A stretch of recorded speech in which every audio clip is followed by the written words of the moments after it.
Taglio del nastro a Eraclea Mare per il rinnovato stabilimento balneare Eraclea Beach, che ha riammodernato i servizi in un'ottica anche di sostenibilità ambientale. Una concessione demaniale rilasciata qualche mese fa, appena prima della sentenza del Consiglio di Stato, per effetto di quello che prevede la legge 33, e quindi una delle poche concessioni del Veneto che non andranno a gara perché già sono state rilasciate in ottemperanza ai principi di libera concorrenza previsti dalla direttiva Bolkestein. Tra le offerte a disposizione degli ospiti una piscina, uno spazio dedicato all'attività sportiva con campi da paddle, beach volley e beach tennis e inoltre l'opportunità di noleggiare delle biciclette elettriche. Investimenti importanti che non hanno riguardato però solamente la spiaggia, ma anche il territorio. Parliamo di una concessione pluriennale per un investimento complessivo di quasi 1,5 milioni di euro, con una parte importante di investimento di opere pubbliche sottoscritte e condivise con la pubblica amministrazione, quindi interventi di riqualificazione territoriale che vadano anche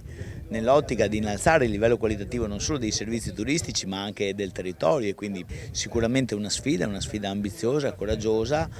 e penso possa essere anche un esempio da essere seguito per dare risposta in un momento così critico, così difficile per il comparto balneare, anche a tanti altri colleghi che possano seguire appunto questa istanza e replicarla nei loro territori. È un servizio importante quello che è stato inaugurato oggi, senza far perdere comunque l'identità di Eraclea Mare, che è un'identità per famiglie, non solo in senso stretto, ma cerchiamo di spostare il trend anche su persone più giovani e quindi a invogliare anche i giovani a rimanere su Eraclea e a venire a Eraclea. Siamo molto soddisfatti, la stagione è partita nel migliore dei modi per Eraclea come un po' in tutta la costa veneta, e quindi sono convinto che avremo un'ottima stagione con numeri addirittura al di sopra del 2019.